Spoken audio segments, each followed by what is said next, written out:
I am super excited about this interview because I've asked today's guest to come back for a second time because the first one was so popular. Iris Gatzweiler and Jessica Bowler have been working in marketing procurement for many years in the pharmaceutical industry and currently hold very senior procurement roles for a global pharmaceutical company. They are joining me today to talk specifically about pitching and what you should know about procurement's role in that process. Now, if you haven't listened to the previous episode and your clients are enterprise level clients with procurement departments, I'd highly recommend you go back and listen to episode 9. It's packed full of tips and golden nuggets about the role of procurement and how agencies can approach and develop relationships with them. So welcome, Iris and Jess.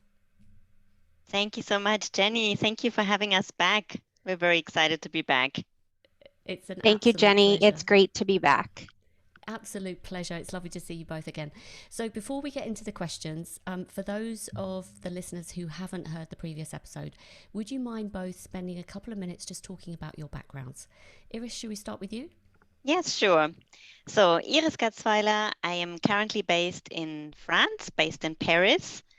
I have close to 20 years of experience in procurement, having worked in many different roles around the globe. My last assignment took me all the way to Asia. Now I'm back in Europe. I'm holding a cluster role where I'm overseeing a number of markets and procurement professionals based in those markets working with me. Wonderful. Jess? Sure. Jessica Bowler, but I go by Jess. And not as exciting of a location. I'm in Connecticut. And I too have just about 20 years of procurement experience over a lot of different categories, but currently overseeing a lot of marketing services categories for a pharmaceutical company. And I too have a team, and we cover North America.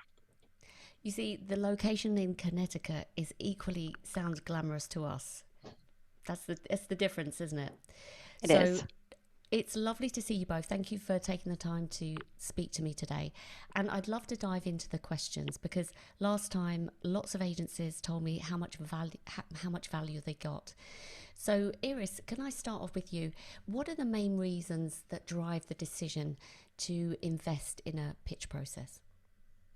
I think that's a great question to start, Jenny. So I think the reasons can be really multiple, but mentioning maybe the most prominent ones. So first and foremost, we might be launching a new brand. So if that's the case, of course, you would bring in an agency, possibly an agency of record. So for that, you would definitely go out and do a pitch process. There could be supplier performance issues. Whilst we try to work with our suppliers, to iron out issues together, find solutions, occasionally you will reach a stage of the relationship where you say, this is not going to work, we're going to have to change. So that would be typically a decision to go to pitch. And then we have policies, procurement policies have level of spending or thresholds that would normally mean that we go to pitch. So there is ways to work around this with partnership agreements, but even once you have had an agreement or a contract for a number of years, we would typically go back to the market just as a good practice to see, is this contract still competitive? Are we still getting the best value for money? So those would be, I think, the main reasons why we would do a pitch. I've just thought of another question here is to kind of follow up on this. If I was an agency of record for you, is there any way that I would get a heads up on the fact that a pitch might be coming up in the future? And if so, how would I do that? Yeah, absolutely. Because, especially with our agencies of records, we know that, the personnel could be dedicated to, we would make sure that the agency gets a head up because you, as an agency, need to plan, you need to do your staffing. So if the relationship works, it will be a part of a business discussion that you have when the contract is coming up for renewal. I would say around 6 months time. If there were performance issues, then there is usually a plan that you work on together. And there will be milestones in the plan, and will be made very clear that if the agency isn't reaching the milestones, if we're not finding suitable solutions, then this might lead to a pitch process. Great. One thing that's just occurred to me actually is because you and I met many years ago when you were working for another pharmaceutical company, and we used to have a regular steering committee meeting, didn't we? And I was almost wondering whether that kind of strategic forum was a place where maybe as an agency lead that you would get a heads up on what was coming up in the pipeline. Would you say, because you used to facilitate that meeting, didn't you? Yeah, absolutely. And I remember that I put that we put that governance model in place at the time because we were really lacking the governance. And lacking governance means lack of transparency, making assumptions. So both sides, they make some assumptions, but they're not sure it's the right assumption to make. So absolutely, I think governance, having steercom meetings, having regular exchanges whereby we can bring those topics up, could be also exciting topics, saying we extending a brand and there'll be new opportunities. They need to be planned for in the same way than a possible exit of an agency. Fantastic. And one of the things that a lot of account managers that I'm working with at the moment are suggesting these kind of, we're calling them quarterly business reviews or quarterly strategic sessions, which very much involve procurement, where procurement is present. But even when they're not, and it's a smaller company, it's that kind of higher level discussion that you're able to have on an ongoing basis. Fantastic. That was already so valuable, so thank you. Jess, let me come to you. Can you talk a bit about how the brief is developed for an agency when you're going for pitch? Sure, absolutely. So we have a lot of great templates that have been developed over the years. I think everybody tries to make them their own, right? Depending on what area you're working in or what your stakeholder personality is like. But we have a lot of great templates that we utilize, and that's always a really great starting point. And I just see it as everything I think we'll talk about today is a partnership, right? So that brief is developed in collaboration with your stakeholder as well as procurement. We look at it from an operational standpoint, timelines, is it feasible? And I always really try to check ourselves to say, we're looking for a long-term partner typically. So if we're looking for a long-term partner, let's not try to rush through the brief or rush through the timelines, because we're trying to put a partnership in place for many, many years that will be successful. Obviously, that doesn't always happen, but I always think you should try to set yourself up for success from the beginning in terms of being as detailed as possible in the brief, really asking all the questions. If you think you want to have a live Q&A session, or do you want to do it over email? Do you want to have a chemistry check, which I think is more important now that we're in this sort of virtual COVID environment? So really see the whole thing as a collaboration and partnership with your stakeholder. And I think that that's so important. I think that those have been my most successful RFPs. Such good points already. Thank you. And I mean, when it comes to timings, Jess, throughout your experience of running these kind of pitches, would you say there's a best practice timeline for finding a long-term partner? I think it really depends on whether you're talking about a project or a true AOR. And then what area you're talking about. For me, if I'm talking about marketing services, it could be anything from HCP creative to DTC creative to medical education. And each of those, I would say have a slightly nuanced timeline, only because if you're looking for a full creative, I like to give as much time as possible. But I would say I've seen them, anything from as short as 2 weeks, which I think we could all agree here. And certainly the listeners were shaking their head that that's not enough and not ideal, but I'm not going to say it doesn't happen. I think a month is ideal. And I'm starting to see more and more we're landing at that 3-week time period. Wow. Okay. 3 weeks is kind of like the typical time frame. Okay, it's pretty tight. Yeah, I was thinking from an agency's perspective, actually, 3 weeks is pretty tight, but it's pretty normal, I think, thinking back to when I was in the agency world. So, okay, that's really useful. Thank you. Another question for you, Jess. How do you make the decision about who you invite to the pitch process? It's super complicated and complex, and I think that's a good thing, right? So it's not a knee-jerk decision. It's not pre-decided. Again, it's in partnership with your stakeholder. Are they coming from an AOR that had, a problem and they were on a performance plan? So are we going to let them pitch for the business, or is that sort of done? If they're in a network, will we allow them to have sister or brother agency within their network pitch? And then really looking at, what the needs of the business are. And so is it a large network agency, or is it a smaller, more niche agency? Does your team base maybe want to see a variety of agencies? So maybe it's a mix of the smaller independent and the larger network. So really getting a feel for what your stakeholders looking for and what they're open to. And then you have to go obviously to the agencies and make sure they're conflict free, they have people available, they have the right therapeutic expertise, and that they can do it in the timelines that you've established. So have you found that your stakeholders are more open to lots of different types of agencies? Are they typically open, or do they tend to want to stick to the networked agencies who have a footprint in every market, for example? So it depends, right? And I know that that's not always the most helpful answer, but it really does depend. And I think it's that trust level and that partnership that you've developed with your stakeholder.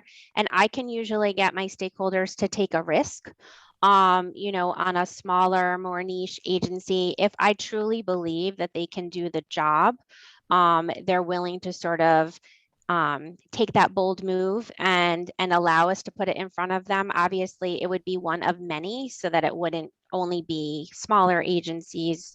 There they would have a choice, but I can say in doing that, I have had some of our agencies break through and win. Wow. And what, as you were talking then, I was just thinking, if I'm an agency owner or an account manager listening to this, the role of procurement in terms of guiding the marketing client is so powerful, isn't it? And all the more reason to be developing relationships with the procurement team, because they really are at the center. And like you said, with all of your experience, you're able to kind of, they trust you, and therefore they'll take a chance maybe on a smaller agency than maybe they normally would. I think it's so important, Jenny. And I think what I'm finding more and more is that, the agencies I can reach, and maybe during COVID has been easier. Some people might say it would be harder because people aren't going to meetings or you're not meeting that way, but I do think it's opened up other avenues to meet new agencies. I do think it's important to try to forge that bond with procurement, because what I do find is if they go to the stakeholder first, the marketer or medical personnel, then I feel like I'm backtracking, right? So who are they? Doing a financial check on them. Are they sound? Are they big? Do they work with anyone else? Are they small? What kind of business do they do? A lot of people want to work with us, and that's great. But I also feel like sometimes people say anything to get in the door. And so it's really important that procurement checks that, and make sure. And then, in order to work with us, there are certain processes in place. So whether that be a contract or other things. So if a stakeholder comes to us and says, I really want to work with X, and none of those other things have been done, we're really behind the eight ball. It's just so important, like you said. There's two things I wanted to say actually. The first one was, I read an article in the Chartered Institute of Purchasing and Supply, which is obviously the procurement go-to read. And they were talking about how during the pandemic, the role of procurement's become ever more important. You're seeing more and more procurement people being promoted to CPO, so very influential in terms of the C-suite. So I think it's the duty of every agency who has an enterprise level client to nurture that relationship with procurement. I just think it's so important. The other thing that I wanted to say was, yesterday I went to an agency nomics event where there was lots of agency leaders, and the subject came on the radar in terms of agencies with purpose at the heart, and also with policies in place like DEI, which stands for diversity, equity and inclusion. And I was interested from a procurement perspective whether you were in the consideration process of agencies, whether that's the kind of thing that you look at. Jess, you want to talk a bit from a US perspective, and then I can maybe add a bit of rest of world. Absolutely. It's, as you can imagine, a big area of focus, and it's not new for us. It has been for a number of years. And so we do look at that. It's very important to us. And I think more and more, agencies are realizing that, and when they send an initial email or initial call, they're calling that out more and more, which is great. What we see in the US is sometimes it's harder for those agencies because they do tend to be smaller in nature to truly be an AOR. So what we're finding is they're great for project work, and that there might be certain AOR work that they can do, and then maybe it's two agencies working together rather than just one, because they do have like such strong talent, and really great niche expertise. The other thing that we can do is have them partner with the larger agency networks, and we can have them come in that way. So, you know, like I said, we've been doing it for a while. It's not new for us. We have lots of programs in place where we sort of mentor and nurture agencies, typically 2 to 3 over the year, teach them about our processes and what it's like to work there, and really see where they can fit into our business. Amazing. Thank you. That's really useful. Iris, did you want to add any points to that? Yeah, I would say outside the US, this is a little more tricky because sometimes, legislation will make it more complicated to ask certain questions to suppliers. But we are definitely trying to get under the skin of our suppliers with respect to DEI as well.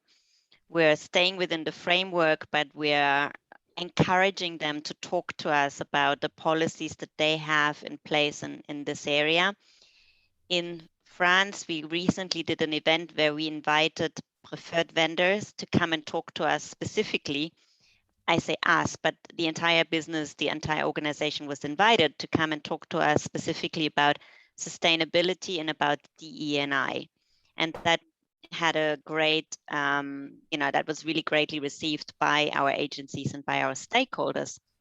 Just this week, as a company, we relaunched our DE&I strategy. And this is the first time that I'm hearing also our leadership mention the importance of suppliers. And I believe there will be some sharing sessions of the DEI strategy with our preferred vendors and key suppliers, probably starting in the US, but probably eventually trickling down. So this is the first time that I'm hearing also our leadership say, our suppliers are an extension of us. And if we are serious about this, we need to make sure that we're working with companies who also take this very seriously. Wow, so it really is top of the agenda and you're actually seeing change as a result. So that's amazing. Thank you. So, I mean, we've talked about the kind of the selection process, but have you ever come across the situation where an agency has declined, to pitch? Iris, can you answer that one? Yes, this happens, believe it or not. Could be, again, because of numerous reasons. So I think Jess already touched on a few reasons before. So they might not have the expertise. We may have reached to someone who wholeheartedly says we're not the best in the field. We would prefer not to participate. They may have a conflict of interest. So depending on whom they're working with already, we not always have all this information. So we're expecting them to tell us whether or not there is a conflict of interest. And sometimes agencies question our motivation for change, and they're wondering whether we're really willing to change, because it is an investment from an agency to go to pitch. I think sometimes our stakeholders don't realize that, and that's also where we can educate them. And Jenny, you have been on the other side. It is a lot of work. So if you have the feeling that the client is not ready to change or award this business, then you might actually preserve your agency and say, we would prefer not to participate. And I think, again, I would welcome that discussion upfront. Usually, if there is a trust and a good relationship, we can have that discussion, because then we're not wasting anybody's time. I think these are really valid and interesting points. I mean, yes, absolutely, Iris, from my perspective, when you're on the other side of it and you know that you've got a 1 in 4 chance of winning, but that's still a huge investment. The average 2 to 3 weeks of my existing team who's already working on other business for other clients. So it puts a strain on the team, not to mention the hours spent on creative and strategy, etc. So I agree, it's a huge investment. And we talk about qualification. You know, when you get an opportunity, is it really the right opportunity for you? So I think you've come up with some great points, and equally I think agencies have their own qualification criteria for whether it is an opportunity that they should pursue or actually shouldn't. And I mean, in the event that they did say no, would you say that would affect their ability to be invited again? On the contrary, I would say, again, I think I prefer to have the honest discussion up front. We're not wasting time, we're not wasting money. I see this only as a positive. And I have also not come across where my stakeholder would hold that against them. Not sure, Jess, if you have any examples. No, I feel exactly that way. I think you actually earn points and respect by declining for whatever reason that you feel you needed to. That's a good point, actually, Jess, because actually it fosters more trust, doesn't it? It does. We're being really honest and transparent with you. We can't manage this, or we don't have the capability, or we have a conflict, etc. That's a really good point. I mean, Jess,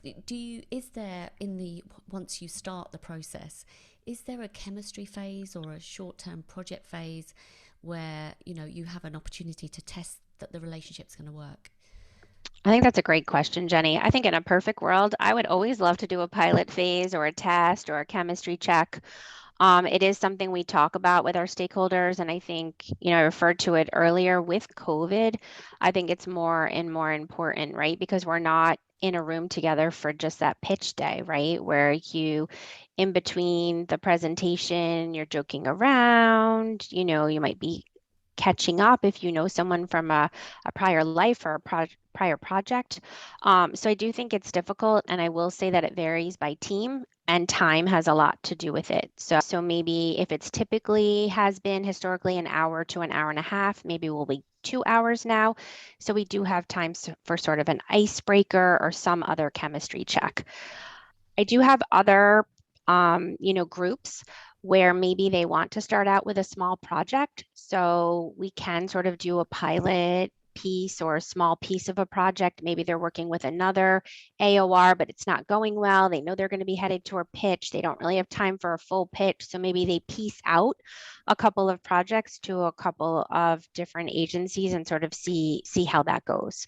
So lots of options. I think you can be creative here. I do think in an ideal world, it would always be great to have a chemistry call or a chemistry check. I would just be mindful of one pitfall that I've learned in my 20 plus years is a Q&A session can go one way with one agency and can go a very other way with someone else. And at the end of the day, it could impact the creative or that final piece that gets presented on the final day. So it is important for the procurement person to be involved and sort of take note of that. And if a certain agency doesn't ask a certain question that you think could take them down a rabbit hole, that you make sure that you let the other agencies know that as well. That's a very fair process. Is there anything else? I'm curious now. Is there anything else that you should avoid, that agencies should avoid doing? Because you've just described scenarios. I can just see when I was walking into pitches and seeing people I knew, and you've taken me back to that moment. Is there anything else that you'd say to agencies?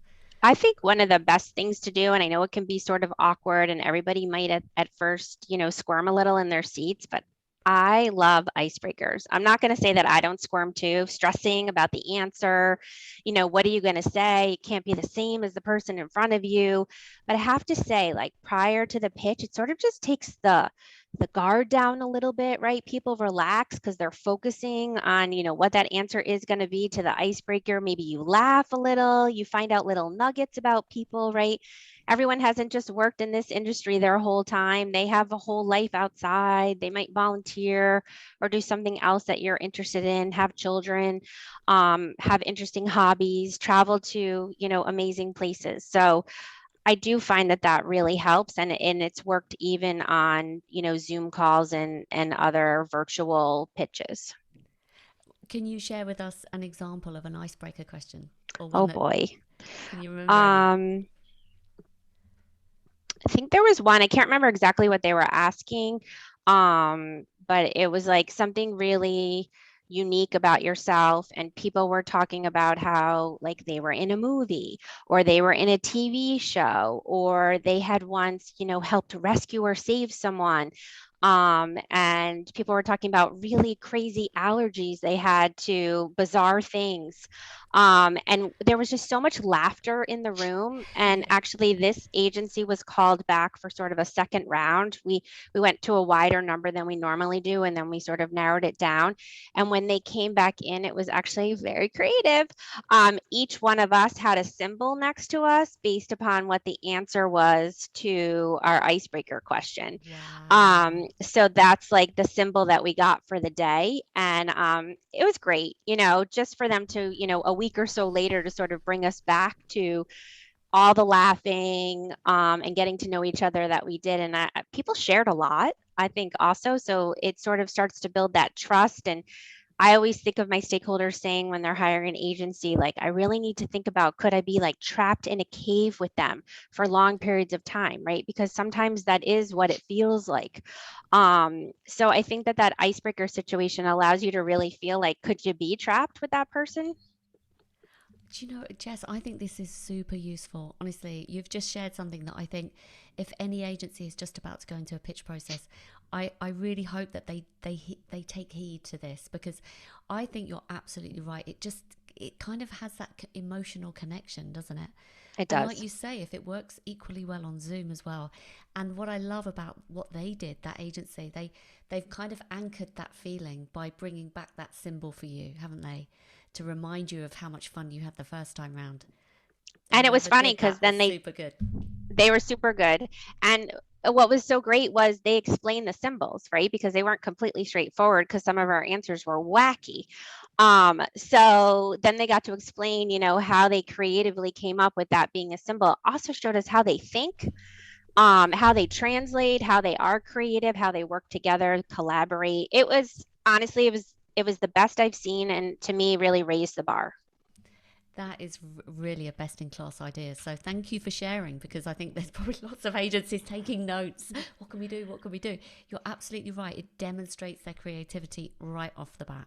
Can Agreed. Love I it. share a no-go for me, because that might be Yes, equally please. useful? Yes, please. It's been a while that I've done pitches in person, but it's probably equally valid for Zoom meetings.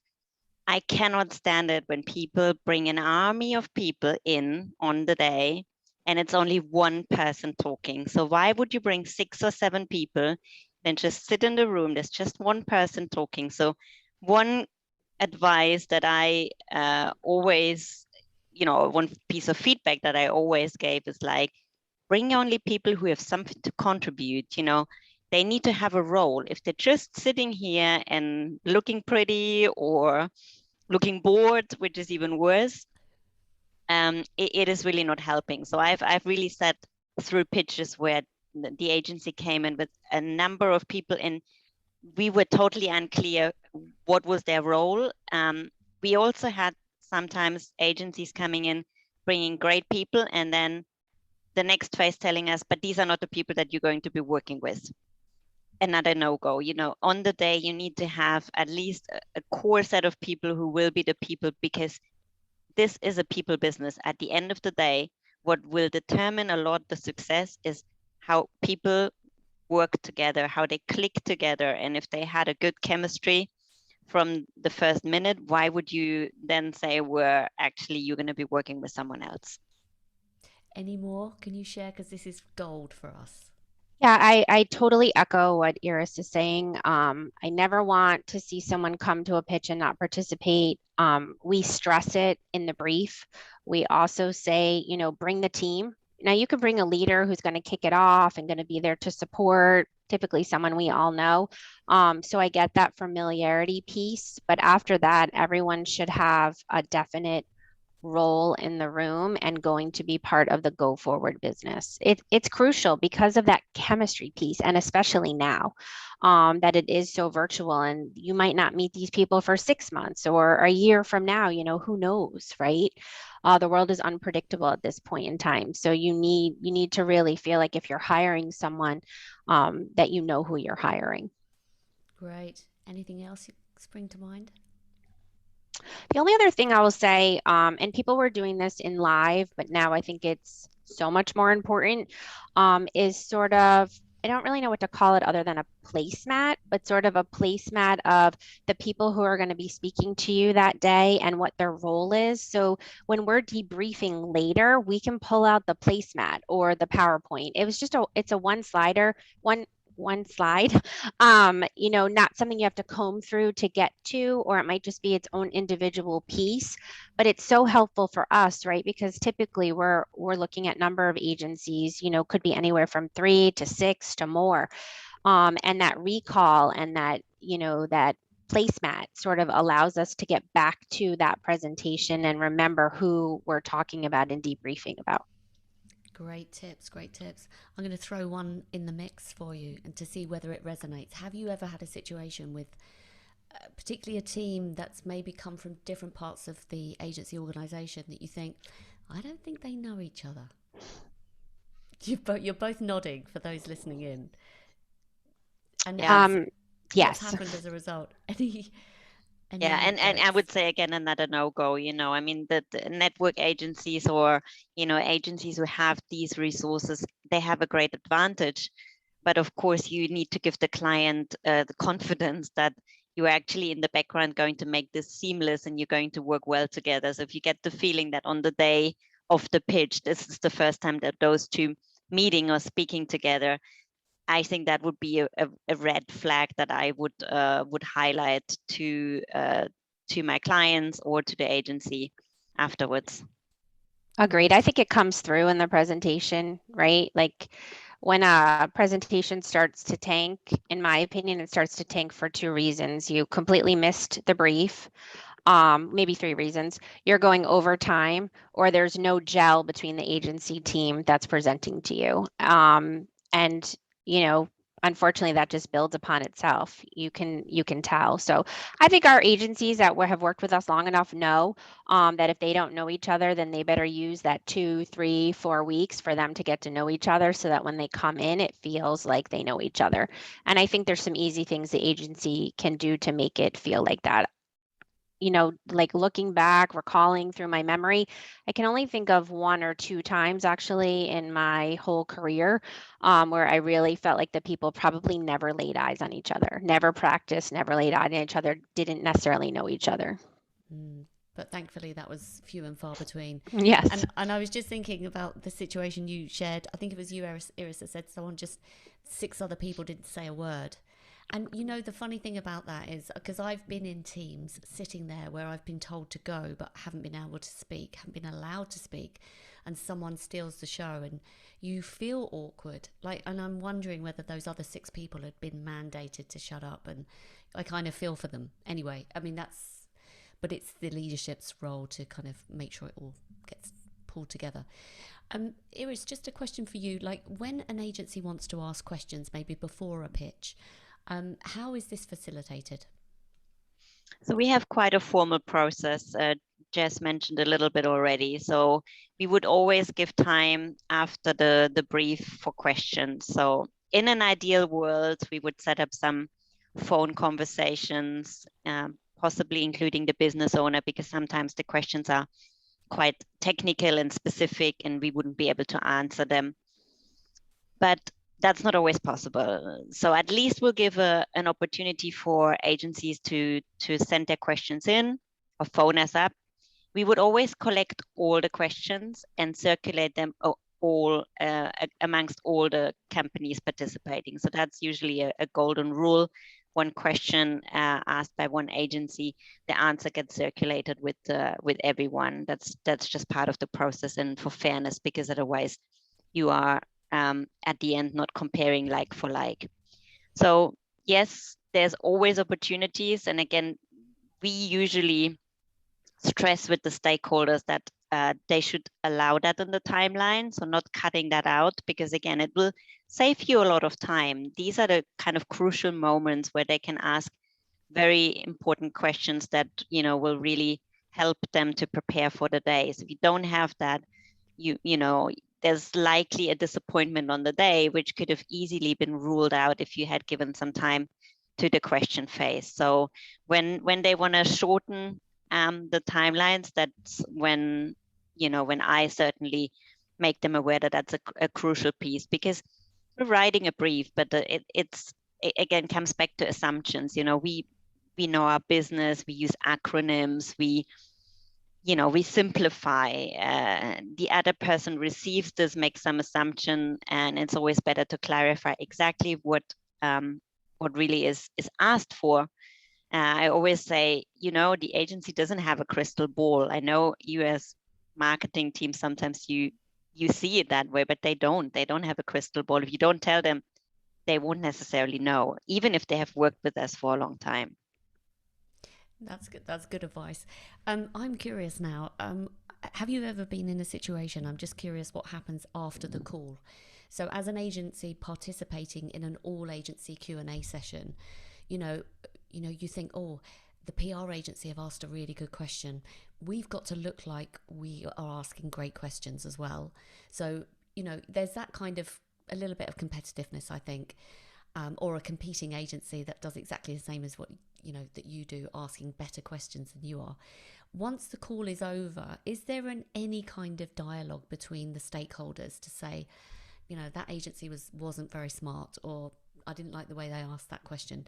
Do they give feedback, on that process as part of the process?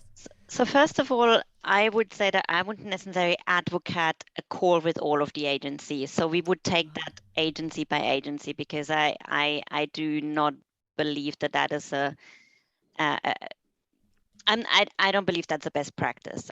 Of course, it'll be quicker, but I think you'll have to give each agency a little bit of a dedicated time to ask questions. So I would certainly not advocate the all together. I mean, agencies know their competitors, that they probably know who we've invited to pitches, but it just creates an awkward situation. Like you say, people want to look good. They might just ask a question for the sake of asking a question. So I would not advocate, if you don't have time to do a call with each, then you keep it on you give them opportunity to send their questions, and you answer them in a written format with everyone. I'm not just I saw you nodding, but I think you would agree that it's not good practice to have everyone on a call. No, I would say I'm not a big fan of it. I haven't seen it in years, but I'm not going to say years ago it wasn't the best practice, and I'm not sure why we thought that was a good idea. I hated it. I thought it was almost cringe-worthy, because I did feel like there was a lot of one-upsmanship, and everyone trying to figure out who everyone else was and where they worked for, and it didn't matter if you muted lines and muted participants. So I agree with Iris, and I think the only caveat is what I had said earlier, is just making sure no one agency goes down a rabbit hole, so to speak, that the other agencies need to know about. And in terms of debriefing, we don't immediately get on a call, but I would say it's part of the overall debriefing process. So after the pitches, we'll talk about the written proposals if they were sent in, a pre-read if they were sent in, those placemats, any type of icebreaker that they did, how the call was, how the written Q&A was, if that's what we do. And all of that sort of rolls up into our overall evaluation or scorecard. So it's every piece of the process, because I laugh a lot when we do the pre-reads or we do the debrief calls, and I might be having a side conversation with a stakeholder that happens to be working on an RFP also, and they'll say, oh, agency XYZ, they're so good. I can't wait to see their presentation. And then pitch day, Really? they're the worst. And I've seen that happen time and time again. It doesn't always happen, but, so I always just stress to my stakeholders, every piece is one part, and not to make up your mind or any decisions until we sort of go in and see the creative or see whatever it is they're presenting to us and meet the people in person. You can't make a decision by a flat piece of paper or just one phone call, 15, 20 minutes with someone. I mean, going back to the best practice, I mean, I think I must have been unlucky, because I was involved in several all agency Q&A sessions, obviously not with you guys, but with other businesses. So that's great advice and good practice. And something that you said earlier, Jess, about icebreakers, I was just curious, because I think an agency or several agencies have sent things in advance of a pitch. Has that ever happened to you? You know, how do you feel about that? Has anything stood out? So it really depends. I think we used to see a wide variety of things being sent in. So in my briefs now, we're very prescriptive. You know, maybe we're looking for a one pager, or maybe we're looking for something specific. Maybe we want the org chart or the people's names so that the brand teams can see if there's anyone familiar. But I'm very specific now. I know agencies want to keep their creative, you know, to sort of unveil on pitch day. I don't want to ruin any of that. So again, very specific with my stakeholder during the briefing process. Is there anything you want to see ahead of time? Sometimes they don't want to see anything. And if there is, what is it and how will that help you? You know, let's just not ask for it because you've always asked for it. Let's make sure there's a true reason behind it and you're going to read it and there's value add. And nothing kind of super creative like a teaser, no. And you wouldn't generally say that that was a good idea. I wouldn't. I think that sort of unveiling, whether you're in the room or in a virtual room, is such a big part of the process. And I wouldn't want to take anything away from that with a pre-read. I don't know, Iris, if you feel differently about that. No, I feel the same. Also, you kind of don't want to do too much upfront. You know, you don't want to. It is a competition, so to speak, but I think, you know, you can also be going overboard a little bit. So I would agree with Jess. Some pre-reads might be needed and we should ask for them, but we should also be quite specific because, again, in the interest of not wasting time, we said it before, it's a lot of work, a pitch. If you then also prepare huge pre-read packs that nobody has time to go through, it doesn't make any sense. So I come back to communication, make sure that everybody understands what's the expectation, what's needed, and it's our role also to challenge the stakeholder. Like Jess just said, oh, I always had a pre-read, but you know, how many times did you really go through it? Was it useful? What do you really want to see? So we can really direct to what makes sense.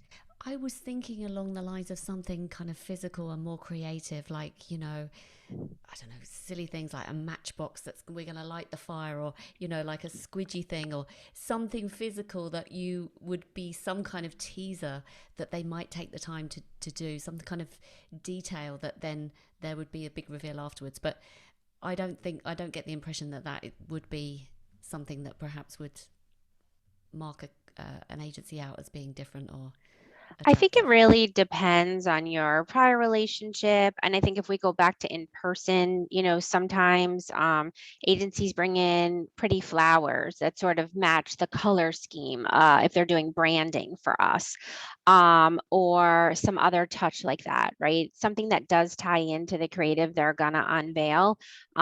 Sometimes they can figure out, right, they're the last one of the day or they're the one before lunch. So they might bring some candy. You know, it obviously has to be something very small, and in terms of its value, it has to be very small. But I do think those little touches make a difference. But I think it's hard to do that in this virtual environment. So I've not seen any of that. I think it would be very difficult to be shipping to people's houses. It adds a layer of complexity I don't think an agency should take on. So any agency listening, please don't do that. It's not necessary. It's nice when we're in a room together, and I wouldn't stop those practices that have worked for you in the past, but I wouldn't go out of your way to start shipping to, you know, procurement and marketers' houses. Great. Okay. And, That's sound and advice. Thank you. I would just add, you know, some of this in the past we've seen gadgets or things. You know, we also, I think we have a level of consciousness about resources and environmental aspects of these kind of things, you know, produced waste that they may be nice on the day, but they're going to end up on someone's desk and eventually they're going to end up in the bin. So I would you know, challenge that. These days you're hoping there's a little bit of an environmental consciousness that would say actually that's that's maybe a nice touch, but at the end of the day, is this really needed? And certainly from my point of view nowadays, I look at this and I think it's not, it doesn't feel right in the spirit of the era that we're living. Really good advice. Thank you for saying that. Can you share any examples where you think that agencies have performed really, really well during an RFP or pitch stage? Anything that stood out to you? Jess, you've already shared kind of some really good tips, and Iris, you've drawn on your experience to share some others, but anything that we haven't talked about that you might be worth sharing?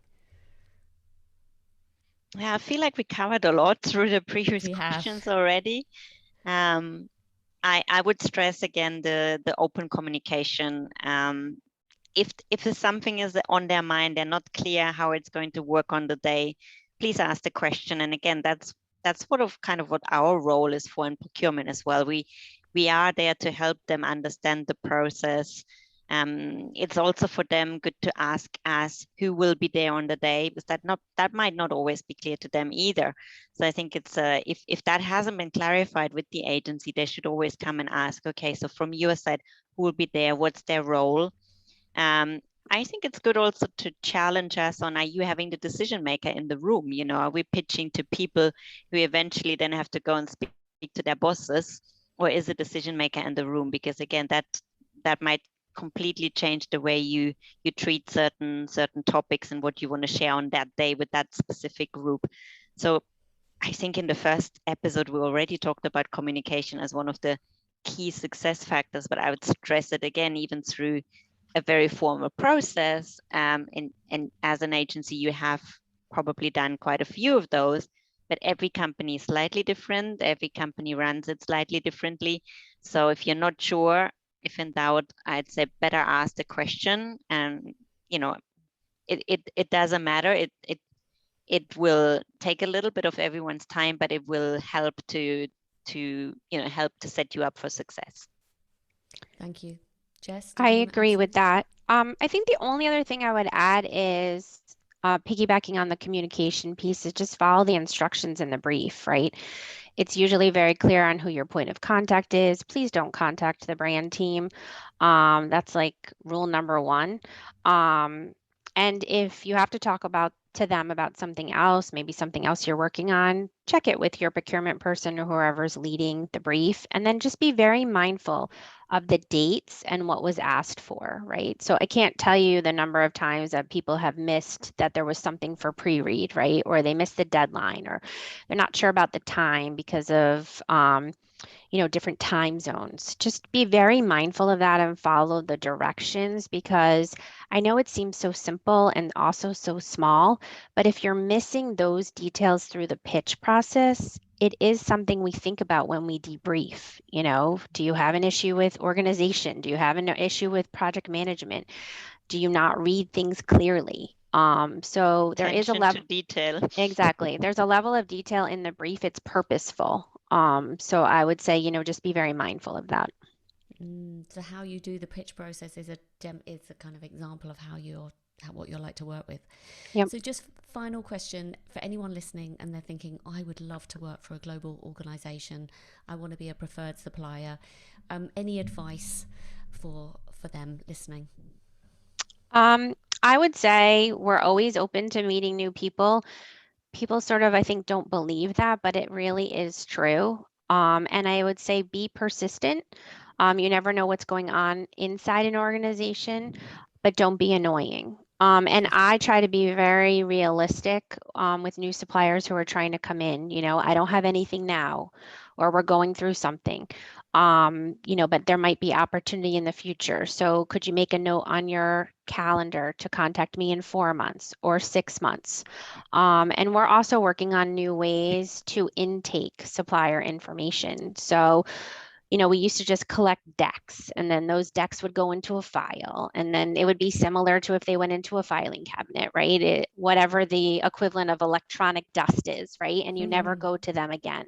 So trying to collect information now through like a Microsoft form or something like that can be downloadable into an Excel spreadsheet, and you can easily search for the type of new agency you might be looking for, or the category you might be looking for. So we're trying to intake information differently and then share it amongst our teams differently so that we can be better at it. But I encourage suppliers to be persistent and really tell us, what's unique and different about you. Is it something new in the digital age? Are you a diverse supplier? Are you a supplier that's really innovative? Are you doing a lot with sustainability? I want to hear it, and I might only be able to give you 15, 20, 30 minutes, but I will give you that. Wow, that's amazing. Thank you, Jess. And Iris, from your side? I think that's one of the toughest points and toughest questions, because as a procurement function, there's a balance to strike between, spreading us too thinly, managing too many suppliers, because every supplier relationship needs work.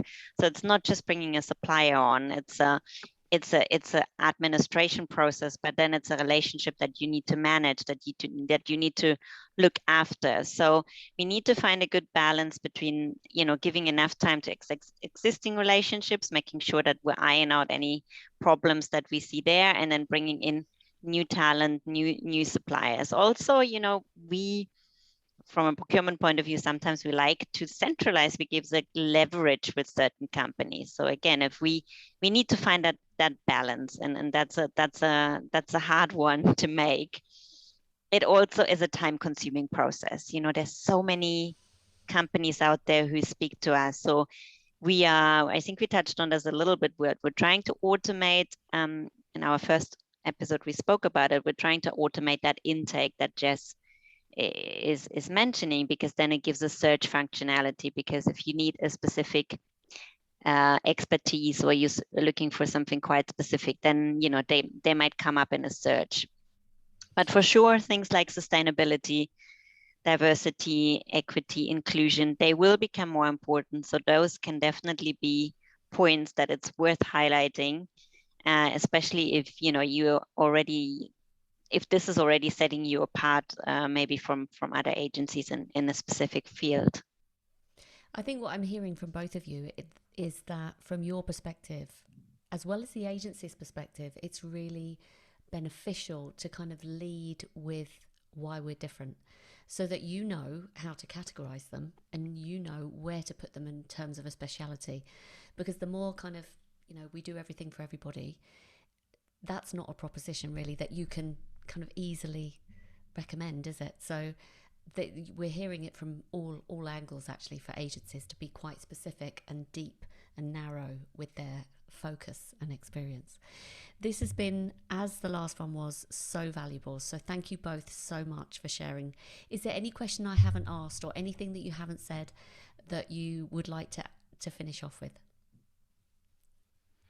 No, we're just happy that the first episode got a lot of positive feedback. It's great to know that these tips are useful for agencies. I think that can only help the entire, agency world, and it will help to continue also the relationships, and encourage having the relationships with procurement. So it helps our profession. So it's a real win-win. So we're very happy to share a little bit more, and hope this will be equally well received. It definitely will be. Jess, anything from you finally? No, I echo the same. I think we covered everything. I don't have anything else to add. But it was fun as always, Jenny. You're such a great facilitator, and it's so helpful because you seem to really know, what the agencies want to know from us, and what could help them. And so I love that we're able to have these, open and honest conversations. And I really do hope that people listen and they find it helpful. They certainly will. Thank you both so much for joining me again. I really appreciate it. Thank you. Thanks, Jenny. Thank you.